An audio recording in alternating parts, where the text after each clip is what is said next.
નમસ્કાર વિદ્યાર્થી મિત્રો, તમારું સ્વાગત છે વિદ્યાર્થી એજ્યુકેશનની અંદર. આજનો જે વિડીયો છે એ વિડીયોની અંદર કટઓફ કેટલાય અટકેલું હતું 2024-25 આ વિડીયો મેં ઓલરેડી બનાવેલું છે. ઇન્સ્ટિટ્યૂટ વાઇઝ નો આ વિડીયો થશે. તો આ વિડીયોમાં બનાવેલો છે તો પણ હું તમારી વ્યવસ્થિત તમને ખબર પડે તો હું પાછું ડિટેલમાં વિડીયો બનાવું છું. ઓકે, તો આ વિડીયો છેલ્લે સુધી જોજો. પહેલા પણ મેં કીધેલું હતું કે જે જીઆઈ લખેલું હોય ને તો ગ્રાન્ટેડ એટનો મતલબ છે, બરોબર. એની અંદર જીઆઈ ની અંદર કઈ કઈ કોલેજ છે? PNB institute of technology Vallabh Vidyanagar, આ સરસ કોલેજ છે. આ ડીડીયુ પણ સરસ કોલેજ છે. એમએસ યુનિવર્સિટી તો બેસ્ટ કોલેજ છે. પોલિટેકનિક યુનિવર્સિટી પણ બેસ્ટ કોલેજ છે. પછી આવે છે ટીએફ ગાંધીધામ પોલિટેકનિક આદિપુર કચ્છ. હવે આના વિશે મને ખબર નથી.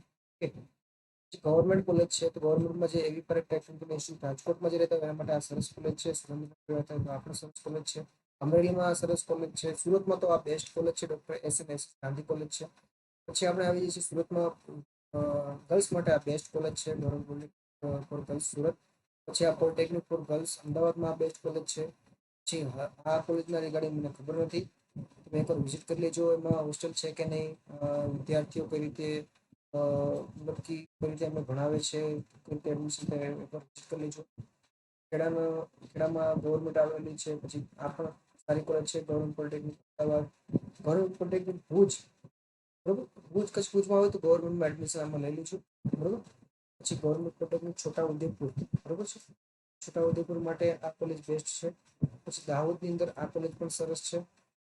કેડ કેમ્પ પણ છે, તમે જોઈ શકો છો. કેડ કેમ્પની છે અને સી છે, બરોબર છે. પછી તમે ગવર્મેન્ટ પોલિટેકનિક ગાંધીનગર છે, આ કોલેજ પણ સરસ છે. પછી ગોધરા છે, ગોધરાનું મને આમ ખ્યાલ નથી. પછી હિંમતનગર, આના વિશે પણ મને ખબર નથી, તમે એકવાર વિઝિટ કરી લેજો. બધી કોલેજમાં અમે ના ગયા હોય, એ કોલેજની અંદર અમને રિઝલ્ટ જોયું એના રિગાર્ડિંગ અમને ખબર હોય તો અમે ચોખવટ કરી દઈએ, બરોબર છે. એનું ખ્યાલ ના હોય અમે ચોખ્ખું કહી દઈએ કે અમને ખબર નથી આ વિશે સારી છે કે ખરાબ છે, કઈ રીતે એનું એજ્યુકેશન છે, કઈ રીતે લેવલ છે, હોસ્ટેલની સુવિધા છે કે નહીં, એના માટે, બરોબર. પછી જામનગરની કોલેજ છે. પછી જુનાગઢ ગવર્મેન્ટ કોલેજ છે, નવસારીની અંદર છે, પાલનપુરમાં છે. ગવર્મેન્ટ કોલેજ ક્યાં ક્યાં છે હું તમને જણાવું છું. ગવર્મેન્ટ પોલિટેકનિક પોરબંદરમાં છે, રાજકોટમાં છે. આમાં લેવાય એક તો આરસી ટેકનિકલ હતું, એક આ છે ગવર્મેન્ટ પોલિટેકનિક રાજપીપળા છે, વડનગર છે. આનું રાજપીપળાનું જો નવું બિલ્ડિંગ બની ગયું હોય ને તો આમાં એડમિશન લેજો. જૂના બિલ્ડિંગની અંદર તો છે નહીં. ગવર્મેન્ટ પોલિટેકનિક વલસાડ છે, આમાં પણ એડમિશન લેવાય છે. વ્યારા છે, ડાંગ છે, એનું મને ખ્યાલ નથી ખાસું. પછી ગડી પોલિટેકનિક પાટણ છે, એમાં પણ એડમિશન. એલસી મોરબીનું પણ સારું એવું એડમિશન લઈ શકો છો તમે. આરસી ટેકનિકલ અમદાવાદમાં પણ સારી સારી છે. કેજે પોલિટેકનિક છે, ભરૂચ માટે બેસ્ટમાં બેસ્ટ કોલેજ કહેવાય કે જેમાં તમે એડમિશન લઈ શકો છો. સારી કોલેજ છે.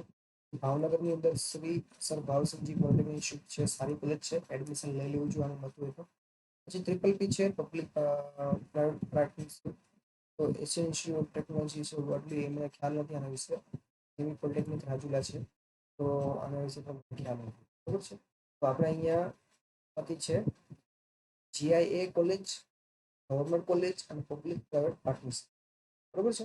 નીચે પ્રાઇવેટ કોલેજ આપેલી છે છેલ્લે છેલ્લે. તો આની અંદર આપણે હું તમને જણાવું કે જે કોલેજ છે એની અંદર આ કેટલાય અટકેલું છે કટઓફ, બરોબર. તો આની અંદર તમે જોઈ શકો છો. સૌથી પહેલી કોલેજ છે BNB institute of technology Vallabh Vidyanagar. એક ગ્રાન્ટેડ એડ કોલેજ છે. આની અંદર ફીસ છે વિદ્યાર્થી બોયઝ માટે છે ₹1000 અને ગર્લ્સ માટે છે ₹0. તો ઓલ ઇન્ડિયા લેવલનો જે રેન્ક છે, ગુજરાતના બહારના વિદ્યાર્થીઓ હોય, પીએસસી બોર્ડના હોય, એના માટેની આ રેન્ક છે. એની સીટ છે એની પર થોડી અલગ સીટ હોય અને બીજા ગુજરાતના વિદ્યાર્થીઓ માટે પણ અલગ સીટ હોય. ગુજરાતના વિદ્યાર્થીઓ માટે જેમ કે ઓપન છે, ઈડબ્લ્યુએસ છે, એસસીબીસી છે, એસસી છે, એસટી છે અને એક્સ સર્વિસમેન છે, બરોબર છે. બધા માટે અલગ અલગ સીટ આની અંદર અવેલેબલ છે. તો હવે સીટ આમાં કેવું હોય છે કે બે ચાર સીટ જેટલી હોય છે, બાકી એટલી વધારે હોતી નથી, બરોબર. હવે હું તમને જણાવી દઉં કે આ જે સ્ટાર્ટિંગમાં આ જે બતાવેલું છે ને, કોર્સ લઈ લેવી, આ જે બતાવેલા છે એ રેન્ક છે. મારો કેટલામો રેન્ક છે ગુજરાતમાં. હું માની લો કે કોઈ એક વિદ્યાર્થી છે કે જેમાં 10માં એના 99.99% આવેલા છે, બરોબર. બીજો 10માં એના 99.99% છે. ગુજરાતમાં એવા કેટલા વિદ્યાર્થી છે જેમ કે માની લો કે 10 વિદ્યાર્થી છે. પછી 99.98 પર 10 વિદ્યાર્થી છે. હવે 99.99 જે 10 વિદ્યાર્થી છે એમાંથી 5 વિદ્યાર્થીઓએ ડિપ્લોમાનું ફોર્મ ભરેલું છે, બરોબર. અને 99.98 ના અંદર 5 વિદ્યાર્થીઓ ડિપ્લોમાનું ફોર્મ ભરેલું છે. એટલે બંનેમાં 10-10 વિદ્યાર્થીઓ છે, પણ 5-5 વિદ્યાર્થીઓએ 11-12 સાયન્સમાં એડમિશન લીધું, બરોબર. તો 99.99 ના 5 છે, 99.98 ના 5 છે, બરોબર. તો હવે આ જે 5 ને 5 10 વિદ્યાર્થીઓ થયા. હવે જોવા જાય તો આમાં ફર્સ્ટ રેન્ક કોનો હશે? 99.99 ની અંદર પહેલો રેન્ક કોનો હશે? જે વિદ્યાર્થી મતલબ કે એક ઉંમર જોવામાં આવશે, બરોબર. એની ઉંમર જેની મતલબ કે વધારે હશે, કે એને જો માર્ક્સ બધાને હરખા હશે. 99.99 ક્યારે હશે? એની મેરિટ રેન્ક હું તમને કહું છું. મેરિટ રેન્ક પર હું કહું છું, માર્ક્સ પર્સન્ટેજ નથી કહેતો. જો મેરિટ રેન્ક કોને કહેવાય? ગણિત, વિજ્ઞાન અને અંગ્રેજી, આ ત્રણે જે વિષય છે 300 માર્ક્સમાંથી જેના સૌથી વધારે હશે એ ગુજરાતમાં પ્રથમ રહેશે, અને એ જે ફોર્મ ભરશે તો એનો પહેલો રેન્ક રહેશે, બરોબર. એવી રીતે બીજો પણ વિદ્યાર્થી હોય તો પછી એનું નામની રીતે અથવા એની જન્મ તારીખની રીતે એનો પહેલો રેન્ક અમને આપવામાં આવશે. જે મોટો હશે એને પહેલો રેન્ક આપવામાં આવશે, જે નાનો રહેશે એને બીજો રેન્ક આપવામાં આવશે, બરોબર. એવી રીતે રેન્ક બનશે.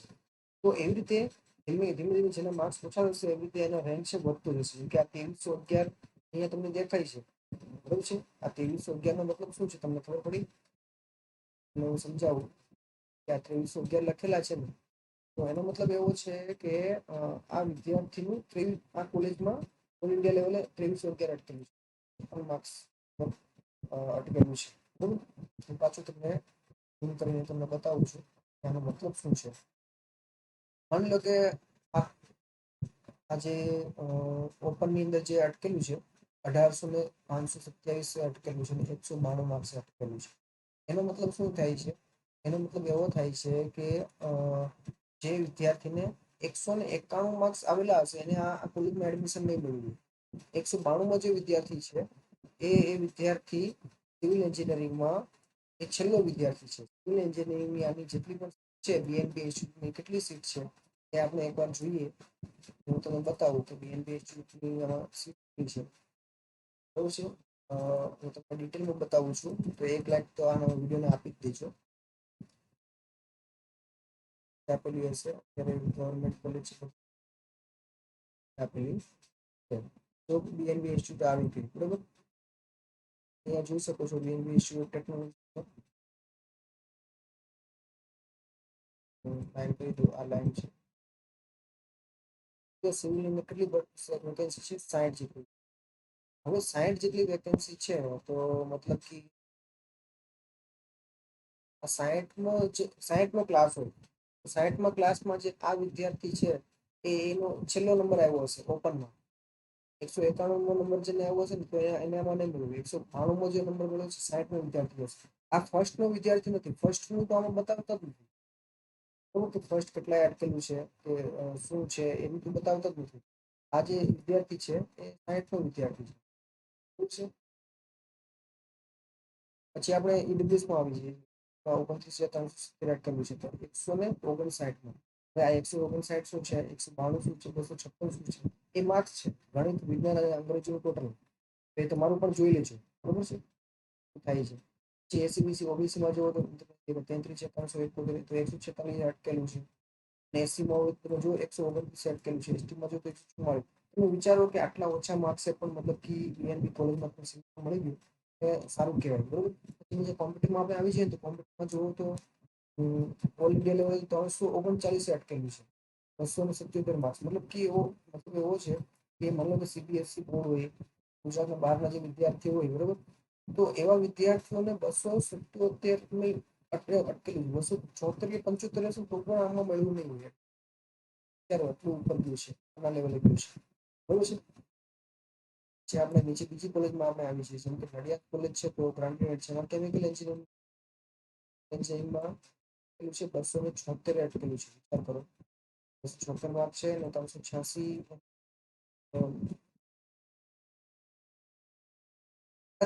ગુજરાતનો રેન્ક 386 એટલે સારો રેન્ક કહેવાય. આની આગળ વિદ્યાર્થીઓ કેટલા હશે? 385 જેટલા વિદ્યાર્થીઓ છે. તો તમે એમ કહેશો કે સર આ 386 એ બધા રેન્ક તો બધાને આ અલગ અલગ છે કે સેમ જ છે? હા, સેમ જ છે. જો સેમ નો મતલબ એવો છે કે આજે 324 પહેલો રેન્ક આપશે, છેલ્લો રેન્ક આપશે. અંદર છે ને ઓલ ઇન્ડિયા લેવલના પણ આવી ગયા, ઓપન પણ આવી ગયા, એડબ્લ્યુએસ પણ આવી ગયા, એસસીબીસી, એસસી, એસટી બધા આવી ગયા. બરોબર છે. પણ આમાં જે કેટેગરી વાઇઝ પછી એ લોકો અલગ કરે છે કે 3584 અટકેલું છે અને 248 માર્કે અટકેલું છે. વિચારો, એટલે સારું અટકેલું કહેવાય. હવે આપણે આવી જઈએ છીએ ટેક્સટાઇલ કેમિસ્ટ્રી. ટેક્સટાઇલ કેમિસ્ટ્રીમાં તમે જુઓ એસયુ કોલેજ છે, પણ એમાં અટકેલું ખાલી 80 માર્ક્સ અટકેલું છે. બરોબર છે. તો વિચારો કે આટલા ઓછા માર્ક્સ અટકેલું. 80 માર્ક્સ એટલે કે કેટલા માર્ક્સ કહેવાય? 3 વિષયના 80 માર્ક્સ. તમે વિચારો કે હાવ એટલા ઓછા અટકેલું છે. પાસ કેટલા થાય? માની લો કે 100 માર્કનું પેપર હોય તો એટલીસ્ટ 24-25 માર્ક્સ તો વિદ્યાર્થી પાસ પણ થાય. 25-25 પાસ પાસ થયો ને વિદ્યાર્થી તો પણ આમાં મળી ગયું છે. એટલે ટેક્સટાઇલમાં તો લેવાનું જ નહીં. એ છે આપણે પોલિટેકનિક છે, સિવિલ છે, એ ઇલેક્ટ્રિકલ છે કે આઈટી છે, તમે જોઈ શકો છો. મિકેનિકલ અને પેટ્રોકેમિકલ છે. આ બધામાં તમે લઈ શકો છો. આ બધી બ્રાન્ચ છે એ સારી છે. બરોબર. સિવિલની પહેલા આપણે વાત કરીએ તો જોઈ શકો છો કે 247 અટકેલું છે લેવલે, 202 અટકેલું છે. આ ઓપન વાળાનું જે એડમિનિસ્ટ્રેટિવ સીબીસી અટકેલું છે. તો શું કહેવાય? હવે તમે જોઈ શકો છો કે આ જે ઇન્ફોર્મેશન ટેકનોલોજી છે ને, તેનું 62મો રેન્ક છે ગુજરાતમાં અને 286 માર્ક છે.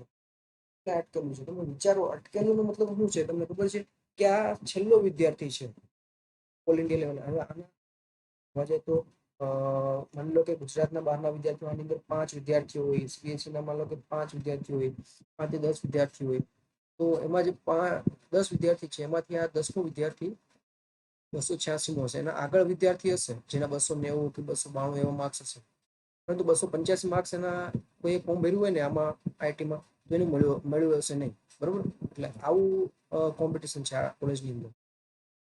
જો ઓપનમાં જો 266મો રેન્કની અંદર 279ની અંદર ના માર્ક્સ છે તો મેળવ્યું, 278 હશે તો પણ નહીં મળે. હવે તમે એમ કહેશો કે સર મારા 280, 282 માર્ક્સ રાઉન્ડમાં મળી જશે, રાઉન્ડમાં પહેલા નહીં મળે, એવું પણ થાય.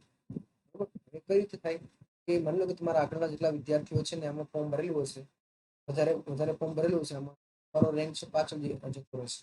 બરોબર. બસ હવે આમાં હું તમને એક એક્ઝામ્પલ આપું. માની લો કે હું તો લગભગ 279 અટકેલું છે, તો આગળ ઘણા બધા વિદ્યાર્થીઓ બીજી કોલેજમાં પણ એમને ભર્યું હશે. બરોબર. તો એવું જરૂરી નથી કે આ વર્ષે પણ એ લોકો બીજી કોલેજમાં ભણે. આ કોલેજમાં જો ભરશે તો આનું કટ ઓફ છે ને 285, 290 પણ જવાની શક્યતા છે. ખ્યાલ આવ્યો તમને? અહીંયા તમે જોઈ શકો છો કે 62મો રેન્ક છે એ અત્યારે ઓછો રેન્ક છે એ આપણે જોયો છે. પછી કોલેજમાં તમે જોઈ શકો છો એમાં ઓછા રેન્ક વાળું દેખાય એ તમે એકવાર જોઈ લેજો કે એમાં કેટલા અટકેલું છે. મારે એ કોલેજમાં લેવું જોઈએ કે નહીં. રાજકોટની અંદર જો 279 અટકેલું છે. બરોબર. તો તમે જોઈ શકો છો કે કેટલા અટકે છે, તમારું લેવલ કેટલા છે એના પર તમને ખબર પડે. બરોબર છે. પછી આપણે નીચે બીજી એક એકાદી કોલેજ આપણે વિઝિટ કરીએ, અમને એમ ખબર પડે કે કઈ કોલેજ સારી છે, કઈ કોલેજ ખરાબ છે, કઈ રીતે ખબર પડે છે? જેમ કે આપણે આવી ગયું એ આપણે નીચે આવી ગયા. બરોબર. માની લો કે રાજકોટની આ સ્ટેટિક ઇન્સ્ટિટ્યૂટ સાયન્સ ટેકનોલોજી છે, 108 અટકેલું છે, 108 છે, 96 છે. બરોબર છે. 114 છે એટલે અટકેલું છે. ઓછા માર્ક્સ અટકેલું હોય તો સમજી લો કે આમાં વિદ્યાર્થીને અટકેલું મતલબ કે આમાં સીટ ફૂલ નથી થઈ, આમાં સીટ ખાલી પણ હોઈ શકે છે. બરોબર. તો તમે જોઈ શકો છો કે આનું 179 અટકેલું છે. તો વિચારો 179 અટકેલું ને આમાં આ જે લાઈન કોઈમાં ભરેલી હોય ને, બરોબર, તો એમાં તમે પ્રાઇવેટમાં તમે એડમિશન તમે લઈ શકો છો. ઓકે.